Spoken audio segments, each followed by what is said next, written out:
നമസ്കാരം. നമ്മുടെ നാട് നേരിടുന്ന ഏറ്റവും വലിയ പ്രശ്നം ഇവിടെ നിക്ഷേപകർ എത്തുന്നില്ല എന്നതാണ്. ഒരുപക്ഷെ രാജ്യത്ത് ഏറ്റവും അധികം നിക്ഷേപിക്കാൻ കപ്പാസിറ്റിയുള്ള മനുഷ്യരുള്ള ഒരു ചെറിയ സംസ്ഥാനം കേരളമായിരിക്കും. കാരണം ഏറ്റവും അധികം വിദേശത്ത് ജോലി ചെയ്യുന്നവർ, ഏറ്റവും കാര്യമായ വരുമാനമുള്ളവരൊക്കെ കേരളത്തിലാണ്. അതുകൊണ്ടാണ് കേരളത്തിൽ ഉപഭോക്തൃ വിപണി ഇത്രയും സജീവമായി നിൽക്കുന്നത്. നമുക്കുള്ളത്രയും സ്വർണ്ണക്കടയും തുണിക്കടയും ആശുപത്രികളും മറ്റൊരു സംസ്ഥാനത്തുമില്ല എന്ന് തിരിച്ചറിയുക. അതൊക്കെ വാങ്ങാൻ ആളുകൾ ഉള്ളതുകൊണ്ടാണ് അവർ ഇവിടെ ഇങ്ങനെ വിരാജിക്കുന്നത്. പക്ഷെ ആരും കയ്യിലിരിക്കുന്ന പണം ഇവിടെ നിക്ഷേപിക്കില്ല. അതിന് കാരണം ഇവിടെ നിക്ഷേപിച്ചാൽ ഒരു വരുമാനവും കിട്ടില്ല എന്നതാണ്. കേരളത്തിൻ്റെ നിക്ഷേപ ചരിത്രം എടുത്തു നോക്കുക. ആദ്യകാലത്തെ നിക്ഷേപകർ കർഷകരായിരുന്നു, ഭൂവുടമകളായിരുന്നു. അവർ വലിയ തോതിൽ ഭൂമിയിൽ നിക്ഷേപിച്ചു, കൃഷിയിൽ നിക്ഷേപിച്ചു. പക്ഷെ പിന്നീട് ഭൂപരിഷ്കരണ നിയമം വന്നപ്പോൾ അതെല്ലാം സർക്കാർ കൊണ്ടുപോയി. അവിടെ ആരംഭിച്ചതാണ് വാസ്തവത്തിൽ നിക്ഷേപകരുടെ ആത്മവിശ്വാസത്തിൻ്റെ ആദ്യത്തെ തകർച്ച. പിന്നീട് ഇടക്കാലത്ത് വ്യവസായ വിപ്ലവത്തിൻ്റെ ഭാഗമായി നമ്മളിവിടെ ഫാക്ടറികൾ ആരംഭിച്ചു. കേരളത്തിൽ ഉടനീളം ഫാക്ടറികൾ ഉണ്ടായിരുന്നു. വലിയ തുണിമില്ലുകൾ ഉണ്ടായിരുന്നു. പുനലൂരും വെള്ളൂരും പേപ്പർ മില്ലുകൾ ഉണ്ടായിരുന്നു. മാവൂർ ഗാളിയോർ റയോൺസ് ഉണ്ടായിരുന്നു. ട്രാവൻകൂർ റയോൺസ് ഉണ്ടായിരുന്നു. ട്രാവൻകൂർ സിമൻസ് ഉണ്ടായിരുന്നു. അങ്ങനെ സംസ്ഥാനത്ത് അനേകം വ്യവസായങ്ങൾ ഉണ്ടായിരുന്നു. പക്ഷേ വ്യവസായങ്ങളെല്ലാം പിന്നീട് തകർന്ന് തരിപ്പണമായി. ചെറുകിട ലാബുകൾ അടക്കമുള്ള ഒരു പ്രത്യേകതരം ബിസിനസ്, ഒരു പാരാമെഡിക്കൽ ബിസിനസ് പിന്നീട് രൂപപ്പെട്ടു. അവയും അപ്രത്യക്ഷമായി. ഇന്ന് നമ്മുടെ നാട്ടിൽ ആകെയുള്ള ബിസിനസ് പഞ്ചനക്ഷത്ര ആശുപത്രികളാണ്. പക്ഷേ ആ ആശുപത്രികളും ഇപ്പോൾ മൾട്ടിനാഷണൽ കമ്പനികൾ വന്ന് വിഴുങ്ങുകയാണ്. നാളെ ഇവയുടെ ഭാവി എങ്ങനെയാവും എന്നൊരു നിശ്ചയവുമില്ല. ഒരുപക്ഷെ അവർ ഈ നാടിനെ മുഴുവൻ രോഗഗ്രസ്തരാക്കി വിഴുങ്ങിയെന്ന് വരാം. അതുകൊണ്ട് തന്നെ ഈ നാട്ടിൽ വികസനം ഉണ്ടാവണമെങ്കിൽ ആദ്യം വേണ്ടത് മനുഷ്യരുടെ മനസ്സിൽ ആത്മവിശ്വാസമുണ്ടായി നിക്ഷേപിക്കാൻ സാഹചര്യമൊരുക്കുകയാണ്. വി ഡി സതീശൻ എന്ന ധനകാര്യമന്ത്രി ആ ലക്ഷ്യത്തിലാണ് ഇന്നലെ നിയമസഭയിൽ ബജറ്റ് അവതരിപ്പിച്ചത്. സതീശൻ്റെ മറ്റ് പ്രഖ്യാപനങ്ങളൊക്കെ നമുക്ക് തൽക്കാലത്തേക്ക് മറക്കാം. ആ പ്രഖ്യാപനങ്ങളെക്കുറിച്ചുള്ള വിമർശനങ്ങൾ മറക്കാതെ ചർച്ച ചെയ്യേണ്ടത് നിക്ഷേപ സൗഹൃദ സംസ്ഥാനമാക്കാനുള്ള വി ഡി സതീശൻ്റെ ഉറച്ച നിലപാടും അതിനനുബന്ധമായ പദ്ധതികളുമാണ്. നിക്ഷേപകർ കേരളത്തിലേക്ക് വരാതിരിക്കാൻ 4-5 കാരണങ്ങളുണ്ട്. ആദ്യത്തേത് ഉയർന്ന കൂലിയാണ്. കേരളത്തിന് പുറത്തുള്ള മറ്റ് സംസ്ഥാനങ്ങളെക്കാൾ ഉയർന്ന കൂലി ഇവിടെ കൊടുക്കണം. ഉയർന്ന ജീവിത ചെലവാണ് ഉയർന്ന കൂലിയുടെ പ്രധാന കാരണം. രണ്ടാമത്തേത് ചുവപ്പ് നാടയാണ്. ഏതെങ്കിലും ഒരു നിക്ഷേപം നമ്മൾ നടത്തണമെങ്കിൽ അതിൻ്റെ ലൈസൻസ് രാജ് ഇവിടെ നൂലാമാലകളെ തുടരും. ഒരു സർക്കാർ ഉദ്യോഗസ്ഥൻ വിചാരിച്ചാൽ ഒരു നിക്ഷേപകൻ്റെ മനം മടുപ്പിച്ച് പറഞ്ഞുവിടാൻ കഴിയും. അത്തരത്തിൽ ഉദ്യോഗസ്ഥന്മാർ അവർക്ക് കൈക്കൂലി കിട്ടാൻ ഉതകുന്ന തരത്തിൽ നിയമങ്ങൾ ഉപയോഗിക്കുന്നു. മൂന്നാമത്തേത് തീർച്ചയായും തൊഴിലാളി യൂണിയനുകളാണ്. മറ്റ് സംസ്ഥാനത്തൊന്നുമില്ലാത്ത വിധത്തിൽ ഇവിടെ തൊഴിലാളി യൂണിയനുകൾ ശക്തമാണ്. അവർ നിക്ഷേപകരെ ബൂർഷകളായി കരുതുന്നു. ബൂർഷകൾ ലാഭമുണ്ടാക്കാൻ തൊഴിലാളികളെ ചൂഷണം ചെയ്യുന്നു എന്ന കമ്മ്യൂണിസ്റ്റ് വിശ്വാസം അവർക്കുള്ളതുകൊണ്ട് അവർ ഒരിക്കലും ലാഭമുണ്ടാക്കാൻ സമ്മതിക്കില്ല. അതുകൊണ്ട് തന്നെ ഒരു ബസ് വാങ്ങുന്നതിന് മുമ്പിൽ പോലും കൊടി നാട്ടിക്കൊണ്ട് അവർ സമരം നടത്തും. ഡിമാൻഡ് സപ്ലൈ തിയറി അവർക്ക് ബാധകമല്ല. നോക്കുകൂലി നിരോധിച്ചെങ്കിലും അത് നമ്മുടെ സമൂഹത്തിൽ നിലനിൽക്കുകയാണ്. ഒരു ഫാക്ടറിയിൽ ഒരു ലോറിയിൽ ചരക്ക് വന്നാൽ അത് ഇറക്കാനുള്ള അവകാശം യൂണിയൻകാർക്കാണ്. യൂണിയൻകാർക്ക് അത് ഇറക്കാനുള്ള സാങ്കേതിക മികവില്ല. ക്രെയിൻ ഉപയോഗിച്ച് ഇറക്കേണ്ടതാണ്. ഒരുപക്ഷെ ടിപ്പർ ലോറിയിൽ വന്നാൽ വെറുതെ കമത്താഴ്ന്ന് ഇറക്കാൻ ആവശ്യമില്ല. പക്ഷേ ടിപ്പർ ലോറി വന്ന് കമഴ്ത്തണമെങ്കിലും ക്രെയിൻ ഉപയോഗിച്ച് ഇറക്കണമെങ്കിലും ഈ പറയുന്ന ചുമട്ട് തൊഴിലാളികൾക്ക് കൂലി കൊടുക്കണം. ഇനി നേരിട്ട് ഇറക്കേണ്ടതാണെന്ന് കരുതുക. ഒരു പണിക്കാരനെ നിർത്തി ഇറക്കേണ്ടതിൻ്റെ എത്രയോ ഇരട്ടി കൂലി കൊടുക്കണം ഈ ചുമട്ടുകാർക്ക്. അതുകൊണ്ട് തന്നെ ഉൽപാദന ചെലവ് അതിശക്തമായി വർദ്ധിക്കും. നാലാമത്തത് അടിസ്ഥാന സൗകര്യങ്ങളുടെ കുറവാണ്. നമ്മുടെ നാട്ടിൽ നേരെ ചൊവ്വേ ഒരൊറ്റ റോഡ് പോലുമില്ല. ആകെ നമ്മൾ പ്രതീക്ഷയോടെ കാണുന്നത് NH-66 പണി പൂർത്തിയാകുമ്പോൾ ഇവിടെ കണ്ടെയ്നറുകൾ എത്തുമെന്നാണ്. ഇതുവരെ കേരളത്തിൽ അങ്ങോളം ഇങ്ങോളം കണ്ടെയ്നറുകൾക്ക് സഞ്ചരിക്കാൻ സൗകര്യങ്ങളൊന്നുമില്ല. അഞ്ചാമത്തേത് കാര്യക്ഷമതയുള്ള ഉദ്യോഗാർത്ഥികളുടെ അഭാവമാണ്. ധാരാളം വിദ്യാഭ്യാസമുണ്ടെങ്കിലും നിരവധി ആളുകളോടുണ്ടെങ്കിലും കാര്യക്ഷമതയുള്ള ടെക്നിക്കൽ നോഹയുള്ളവരെ ഇവിടെ ലഭ്യമല്ലാത്ത സാഹചര്യമുണ്ട്. ആറാമത്തേത് ഭൂമിയുടെ ലഭ്യതയും വില കൂടുതലും. ഇവിടെ ഭൂമിയുടെ ലഭ്യത കുറവാണ്, ഉള്ള ഭൂമിക്ക് വില കൂടുതലാണ്. ഈ 6 ഘടകങ്ങളാൽ ഇവിടെ ആരും നിക്ഷേപിക്കാൻ ഒരുങ്ങുന്നില്ല. ഈ 6 ഘടകങ്ങൾക്ക് നേരെയാണ് വി ഡി സതീശൻ യുദ്ധം പ്രഖ്യാപിച്ചിരിക്കുന്നത്.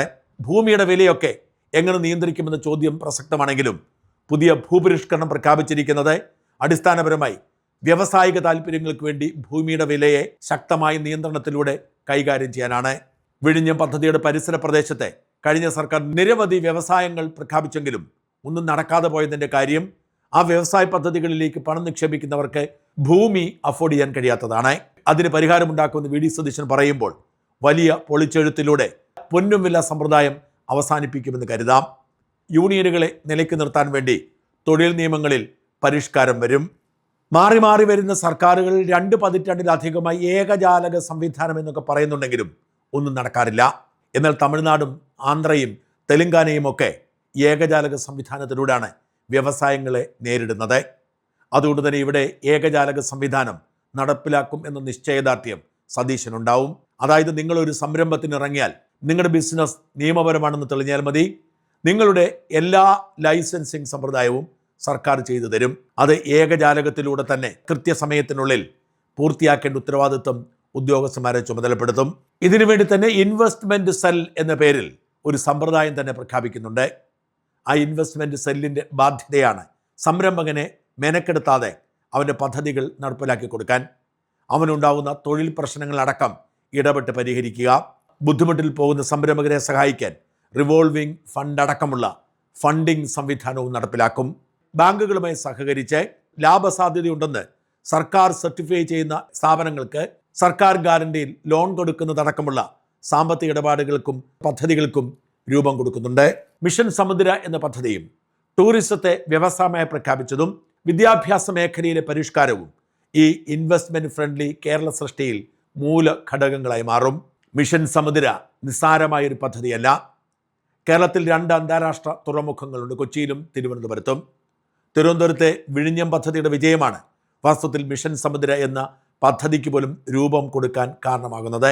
ഈ 2 പദ്ധതികളുടെ ചുവട് പിടിച്ചുകൊണ്ട് കേരളത്തിൽ 5ഓളം പുതിയ ഇടത്തരം തുറമുഖങ്ങളും 10ലധികം ചെറുകിട തുറമുഖങ്ങളും പുനർനിർമ്മിക്കാനാണ് പദ്ധതി.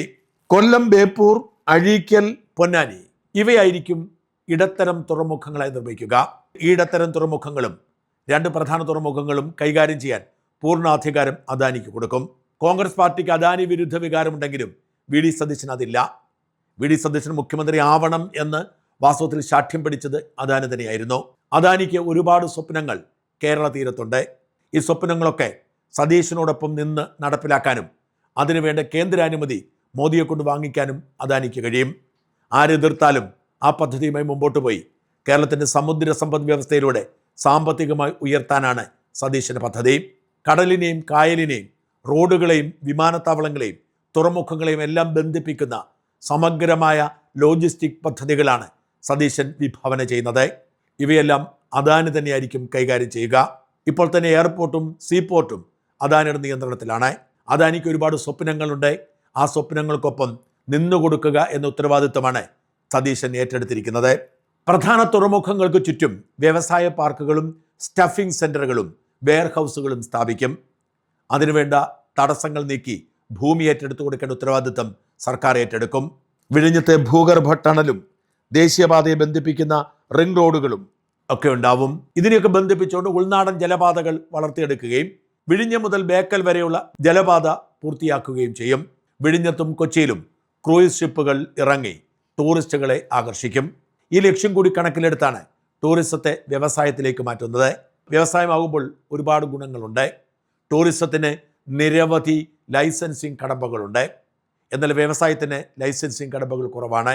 വൻകിടക്കാർക്ക് മാത്രമാണ് ഇപ്പോൾ ടൂറിസം ഇൻഡസ്ട്രിയിൽ റോളുള്ളത്. ചെറുകിടക്കാരെ കൂടി ഇറക്കുക, സർക്കാർ കുത്തക അവസാനിപ്പിക്കുക, അങ്ങനെ ടൂറിസം മേഖലയിൽ കൂടുതൽ അവസരങ്ങൾ ഉണ്ടാക്കി നിക്ഷേപകരെ കൊണ്ടുവരിക എന്നതാണ് മറ്റൊരു ലക്ഷ്യം. നിക്ഷേപകരെ കണ്ടെത്താനുള്ള എളുപ്പ വഴികളൊന്നായി പ്രവാസികൾക്ക് വേണ്ടി മാത്രം പ്രത്യേക പാക്കേജ് പ്രഖ്യാപിച്ചിട്ടുണ്ട്. പല കാരണങ്ങളാൽ പ്രവാസികൾ നാട്ടിലേക്ക് മടങ്ങാൻ മോഹിച്ചുകൊണ്ടിരിക്കുകയാണ്. ഗൾഫ് രാജ്യങ്ങളിൽ അനിശ്ചിതത്വം തുടരുന്നു. ഇറാൻ്റെ ആക്രമണത്തിൽ ഗൾഫ് രാജ്യങ്ങളുടെ സമ്പദ് വ്യവസ്ഥ ഏതാണ്ട് പൂർണ്ണമായും നിലച്ചുപോയി. യുദ്ധം അവസാനിപ്പിച്ചെങ്കിലും ഇറാൻ കൂടുതൽ ശക്തി പ്രാപിച്ചതോടെ ഗൾഫ് രാജ്യങ്ങളുടെ പഴയ സുരക്ഷ ഇനി ബാക്കിയുണ്ടാവില്ല. മാത്രമല്ല, ഗൾഫ് രാജ്യങ്ങൾ സ്വദേശവൽക്കരണം ശക്തമാക്കാൻ പോകുന്ന ദിനങ്ങളാണ് വരുന്നത്. അതുകൊണ്ട് തന്നെ അവിടെ ബിസിനസ് ചെയ്ത് പണമുണ്ടാക്കിയവരൊക്കെ പതിയെ നാട്ടിലേക്ക് നിക്ഷേപിക്കാൻ ഒരുങ്ങിയിരിക്കുന്നു. ഏതാണ്ട് 10 ലക്ഷം കോടിയിലധികമാണ് ഇപ്പോൾ പോലും കേരളത്തിലെ ഓരോ വർഷത്തെയും പ്രവാസി റെമിറ്റൻസ്.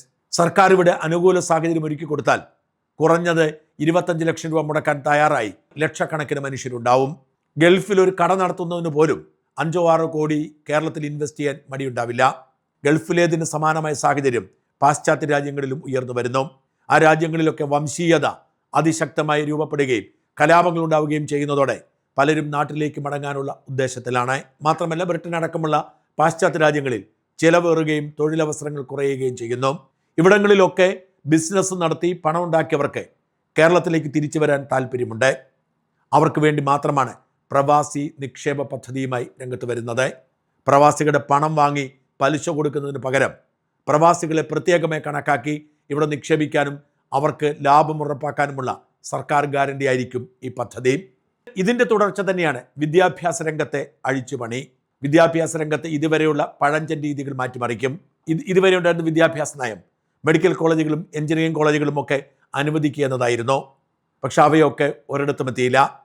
എഞ്ചിനീയറിംഗ് കോളേജുകളിൽ പഠിക്കാൻ കുട്ടികളില്ലാത്തതുകൊണ്ട് പൂട്ടപ്പെടുന്നു. പഠിച്ചിറങ്ങുന്നവർക്ക് ജോലി കിട്ടുന്നില്ല. പകരം സ്വകാര്യ സർവകലാശാലകൾക്കും വിദേശ സർവകലാശാലകൾക്കും വാതിൽ തുറക്കും.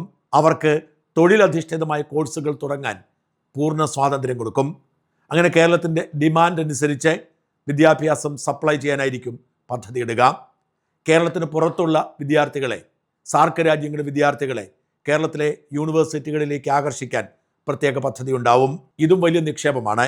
കേരളത്തിന് പുറത്തുനിന്നും ഇന്ത്യക്ക് പുറത്തുനിന്നുമൊക്കെ വിദ്യാർത്ഥികൾ ഇവിടേക്ക് പഠിക്കാൻ വന്നാൽ അത് വലിയ നിക്ഷേപമായി മാറും. അങ്ങനെ കൂടുതൽ തൊഴിലവസരങ്ങൾ സൃഷ്ടിക്കുക, കൂടുതൽ വരുമാനമുണ്ടാക്കുക എന്നതാണ് സർക്കാരിൻ്റെ നയം. ഒരു അധിക നികുതി പോലും അടിച്ചേൽപ്പിക്കാതെയാണ് ഈ പരിഷ്കാരങ്ങളൊക്കെ പ്രഖ്യാപിച്ചത് എന്നതാണ് ഏറ്റവും ശ്രദ്ധേയം. പാഴ്ചെലവുകൾ കുറച്ചുകൊണ്ട് K phone, K disc, K mobile എന്നൊക്കെ പറഞ്ഞ് പിണറായിയുടെ തിരുട്ട് സംഘം അടിച്ചു മാറ്റാൻ വേണ്ടി തുടങ്ങിയ പദ്ധതികളെല്ലാം സ്ക്രാപ്പ് ചെയ്യും. അതേസമയം വരുമാനം കുറച്ചുകൊണ്ട് ലാഭമുണ്ടാക്കാനുള്ള സാധ്യതകളും ഈ സർക്കാർ ആരാഞ്ഞിട്ടുണ്ട് എന്നത് ശ്രദ്ധേയമാണ്. ശ്രദ്ധിക്കേണ്ട കാര്യം, ടൂറിസ്റ്റ് ബസ്സുകളുടെ നികുതി പകുതിയായി കുറച്ചതാണ്. സാധാരണഗതിക്ക് ആരും തുനിയാത്ത ഒരു പരിശ്രമമാണ്. ഞെട്ടിക്കുന്ന തരത്തിൽ ടൂറിസ്റ്റ് ബസ്സുകളുടെ നിരക്ക് പകുതിയായി കുറച്ചു. പക്ഷെ അതുവഴി വലിയ തോതിൽ സാമ്പത്തിക ലാഭം പ്രതീക്ഷിക്കുന്നു. ടൂറിസ്റ്റ് ബസ്സുകൾക്ക് 2000 രൂപയും സ്ലീപ്പറിന് 3000 രൂപയാണ് ഇപ്പോൾ ഒരു സീറ്റിൻ്റെ നികുതി, എന്ന് വെച്ചാൽ 5000 രൂപ. പുതിയ സിസ്റ്റം അനുസരിച്ച് ടൂർ ബസ്സിന് 900 രൂപയായി, സ്ലീപ്പറിന് 1500 രൂപയായി മാറും. ഒറ്റയടിക്ക് 2500 രൂപ കുറയുന്നു. വരുമാന നഷ്ടമാണല്ലോ നമ്മൾ കണക്കാക്കുന്നത്, എന്നാൽ വരുമാന ലാഭമാണ് സർക്കാർ കണക്കാക്കുന്നത്. ഈ പരിഷ്കാരം നിലവിൽ വരുന്നതോടെ കർണാടകയിലും തമിഴ്നാട്ടിലും ആന്ധ്രയിലും തെലങ്കാനയിലുമൊക്കെയുള്ള നിരക്കിനേക്കാൾ കുറവാകും നമ്മുടെ ടാക്സ് നിരക്ക്. ഇവിടെ നിരക്ക് കൂടുതലായതുകൊണ്ട് ഈ സംസ്ഥാനങ്ങളിൽ പോയി രജിസ്റ്റർ ചെയ്യുന്നവർ ഇങ്ങോട്ട് രജിസ്ട്രേഷൻ മാറ്റും. ആ സംസ്ഥാനങ്ങളിലുള്ള ബസ്സുകളും ഇവിടേക്ക് രജിസ്ട്രേഷൻ കൊണ്ടുവരുന്ന സാഹചര്യം ഉണ്ടാവും. അങ്ങനെ നികുതി വരുമാനം വർദ്ധിക്കുമെന്ന് മാത്രമല്ല, ഇവിടെ രജിസ്ട്രേഷൻ എടുക്കണമെങ്കിൽ ഷാസി അടക്കമുള്ളവ വാങ്ങണമെന്ന് നിർബന്ധമുണ്ട്. ഷാസിക്ക് ഏതാണ്ട് 40 ലക്ഷം രൂപയാണ് വില. അതിൻ്റെ 28% GST കൂടും. എന്ന് വെച്ചാൽ നിരക്ക് കുറച്ചുകൊണ്ട് വരുമാനം കൂട്ടുന്ന പദ്ധതിയാണ് ഇതുവഴി പ്രഖ്യാപിച്ചത്. ഇത്തരം പൊടിക്കൈകൾക്കപ്പുറത്തേക്ക് വലിയ തോതിൽ നിക്ഷേപം കൊണ്ടുവന്ന് കുട്ടികളാരും നാട് വിട്ടു പോവാതെ ഇവിടെ തന്നെ തൊഴിൽ കൊടുക്കുന്ന ഒരു കേരളമാണ് VD സതീശൻ സ്വപ്നം കാണുന്നത്. ഇപ്പോൾ വിദ്യാർത്ഥികൾ ഇവിടെ രക്ഷയില്ലാത്തതുകൊണ്ട് നാട് വിട്ടു പോകുന്നു. പഠനം കഴിയാൻ പോലും കാത്തു നിൽക്കാതെ അവർ നാട് വിടുന്ന സാഹചര്യത്തിന് അറുതി ഉണ്ടാക്കാൻ ഇവിടേക്ക് എല്ലാ സംവിധാനങ്ങളും തിരിച്ചു വിളിക്കുകയാണ് VD സതീശൻ. ഇവിടെ ഉയർന്ന വിദ്യാഭ്യാസ സ്ഥാപനങ്ങളുണ്ടാവും, തൊഴിൽ പരിശീലനം ഉണ്ടാവും, തൊഴിൽശാലകളുണ്ടാവും, സ്വയം സംരംഭകർക്കുള്ള എല്ലാ സഹായവും ഉണ്ടാവും. 5 വർഷം കൊണ്ട് കേരളത്തെ മറ്റൊരു ലെവലിലേക്ക് എത്തിക്കാൻ VD സതീശൻ ഇട്ട അടിത്തറയായി വേണം ഇന്നലത്തെ ബജറ്റിനെ കാണാൻ.